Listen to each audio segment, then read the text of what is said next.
Hello दोस्तों, स्वागत है हमारे नए वीडियो में। आज की वीडियो में हम लोग एक रोमांटिक ड्रामा मूवी को एक्सप्लेन करने वाले हैं। इस मूवी के शुरुआत में हम लोग एक औरत को देखेंगे जिसका पति अपाहिज है। ये आदमी अपनी पत्नी को शारीरिक सुख नहीं दे पाता है। इसके बाद धीरे धीरे मीना दूसरे मर्दों के साथ में घपाघप करना शुरू कर देती है। अब जब भी कोई नया आदमी इस गाँव में घूमने के लिए आता था तब मीना उसके साथ अफेयर करती थी। आगे मीना के साथ क्या होता है ये हम लोग इस वीडियो में देखेंगे। तो चलिए इस मूवी को शुरू करते हैं। इस कहानी की शुरुआत एक सुंदर पहाड़ी गाँव से होती है। यहाँ मीना नाम की एक खूबसूरत औरत रहती थी। ये गाँव देखने में बहुत सुंदर था, इसलिए अक्सर ही बाहर से लोग इस गांव में घूमने के लिए आया करते थे। आज भी यहाँ दो लोग आए थे। मीना की नजर उन दोनों पर पड़ती है। मीना हर सुबह की तरह अपने कामों में लग गई। इसके बाद वो एक जगह पर जाकर पूजा करती है। तभी वहाँ पर एक जेस नाम का आदमी आया जो मीना पर बहुत बुरी नजरें रखता था। वो किसी भी हाल में मीना के साथ इंटीमेट होना चाहता था, लेकिन इधर मीना उसे बिल्कुल भी पसंद नहीं करती थी। पूजा खत्म करने के बाद मीना कपड़े धोने के लिए नदी के किनारे जाती है। तभी वहाँ पर वही दोनों बाहरी लोग आते हैं। वो लोग जंगलों से गुजरते हुए एक सुंदर पहाड़ी पर जाने का रास्ता पूछते हैं। ये लड़का और लड़की आपस में कपल थे। मीना ने उन्हें रास्ता बता दिया। अब ये दोनों उस पहाड़ी में जाने के लिए निकलते हैं। उनके जाने के बाद मीना फिर से कपड़े धोने लगी।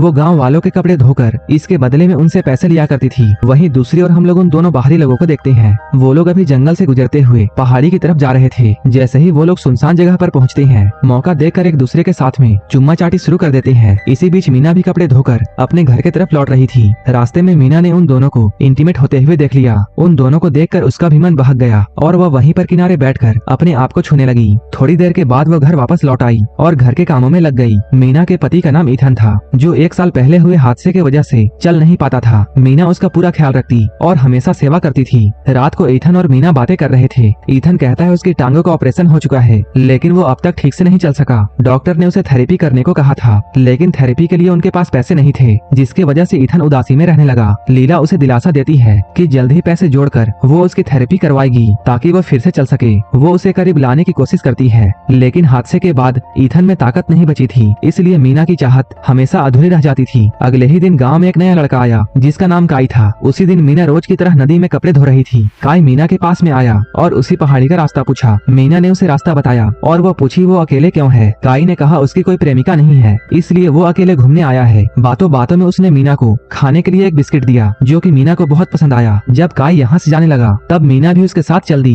क्योंकि उसी रास्ते पर उसका घर था। चलते चलते मीना के पैरों पर मोच आ गई। काई ने तुरंत उसे सहारा दिया और उसकी मोच को ठीक कर दी। काई के छूते ही मीना का मन बहक गया और वो दोनों करीब आ गए और यहीं पर इंटीमेट हो जाते हैं। अगली सुबह जब मीना अपने पैसों का हिसाब कर रही थी तभी काई उसके घर में आ पहुंचा। मीना ने हैरानी से पूछा कि वो यहाँ कैसे आया। काई ने बताया उसने गाँव वालों से उसके घर के बारे में पूछा था, क्योंकि उसे अब मीना से लगाव हो गया था। लेकिन मीना ने साफ कह दिया कि वो शादीशुदा है और उसका पति घर पर है। ये सुनकर काई चौंक गया। फिर मीना ने उसे बताया कि उसका पति नहीं चल सकता। मीना ने कहा उसे अपने पति का पूरा ख्याल रखना पड़ता है। ये सुनकर काई बोला वो शहर में थेरेपी करता है और वो उसकी पति की मदद कर सकता है। उसकी बातों को सुनकर मीना उसे घर के अंदर ले गई और ईथन से मिलवाया और उसने ईथन से झूठ कहा कि काई यहाँ पर सिर्फ घूमने के लिए आया है और गाँव वालों ने उसे थेरेपी के लिए हमारे घर पर भेजा है। मीना की बातें पूरी होते ही काई ने ईथन का हाल पूछा और उसकी रिपोर्ट देखी। फिर उसने हादसे के बारे में जानना चाहा तो उसे बताया गया कि ईथन पीठ के बल गिर गया था। सब कुछ सुनने के बाद उसने ईथन के टांगों की जाँच की। इसके बाद वो लीला के साथ बाहर घूमने चला गया और काई ने उसे भरोसा दिलाया कि वो ईथन को ठीक कर सकता है और वो जल्द ही उसकी थेरेपी स्टार्ट करेगा और इसके लिए वो कोई भी पैसे नहीं लेगा। घूमते घूमते वो लीला को अपने टेंट तक ले गया जहां वो रहता था। यहीं पर मौका पाकर वो दोनों फिर से एक दूसरे के करीब आ गए, लेकिन पास में ही छिपा जेस ये सब कुछ देख रहा था और उसने इन दोनों की इंटीमेट होते हुए वीडियो बना ली। इसके अगले दिन काई ईथन की थेरेपी स्टार्ट करता है। थेरेपी के दौरान मीना काई के पास में खड़ी थी। मौका मिलते ही उसने काई के साथ में छेड़खानी शुरू कर दी।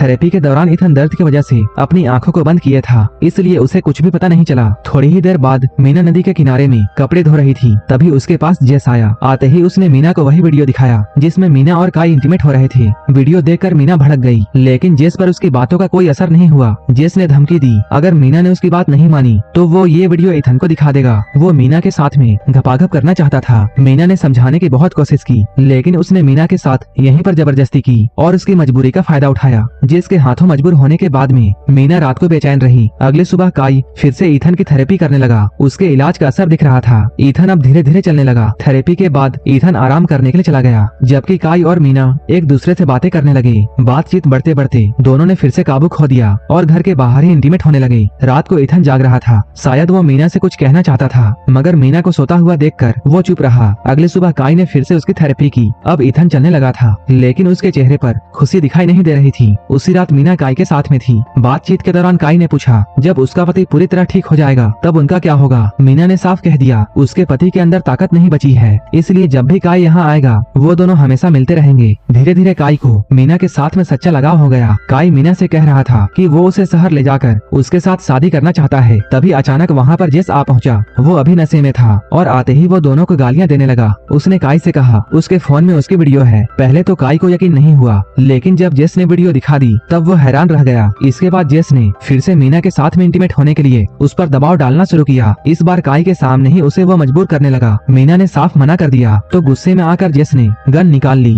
बंदूक देखकर लीला और काई दोनों डर गए। इसके बाद जेस ने काई को डराकर वहाँ से किनारे कर दिया और इसके बाद उसने मीना को कपड़े उतारने को कहा। जेस अभी बहुत नशे में था और बंदूक की वजह से मीना मजबूर हो गई। जेस ने उसके साथ जबरदस्ती करनी चाहिए और ये सब काई की आंखों के सामने हो रहा था। काई मदद करना तो चाहता था, लेकिन बंदूक उसकी तरफ तनी हुई थी। तभी अचानक पीछे से किसी ने जेस पर वार कर दिया और वो कोई नहीं बल्कि इथन था। दरअसल इथन को पहले ही शक था कि मीना और काई के बीच में कुछ चल रहा है, इसलिए वो चुपके से वहाँ आया था। असल में जब मीना और काई घर के बाहर इंटीमेट हो रहे थे उसी वक्त इथन ने उन दोनों को देख लिया था। उसे गहरा दुख हुआ, लेकिन मीना की खुशी की वजह से उसने चुप्पी साध ली। हादसे के बाद उसमें ताकत नहीं बची थी, इसलिए वह मीना की चाहत पूरी नहीं कर पाता था। इसी वजह से उसने मीना को काई के साथ में देखकर भी कुछ नहीं कहा। अब इथन ने खुद दोनों को बता दिया कि उसे सब कुछ पता है, लेकिन उसने सिर्फ मीना के मुस्कान के लिए चुप रहने को चुना। इथन की इन बातों को सुनकर मीना और काई दोनों बहुत शर्मिंदा हो गए। उन्हें एहसास हुआ उन्होंने बड़ी गलती की है और अब वो दोनों उसे सुधारना चाहते हैं। अगली सुबह काई अपने घर लौटने की तैयारी कर रहा था। जाने से पहले उसने इथन से माफी मांगी कि उसने उसकी पत्नी के साथ में रिश्ता बनाया। उसकी बातों को सुनकर ना तो इथन कुछ बोला और ना ही मीना। दोनों की चुप्पी के बीच काई यहाँ से जाने लगा। तभी इथन ने उसे रोक कर कहा, तेरी वजह से मैं फिर से चलने लगा हूँ, इसलिए मैं तेरा शुक्रगुजार हूँ, लेकिन आज के बाद में कभी यहाँ मत आना और मीना से मिलने की कोशिश भी मत करना। इथन की इन बातों को सुनकर काई चुपचाप सिर झुकाकर तैयार हो गया। उसने इथन से हाथ मिलाया और यहाँ से जाने लगा।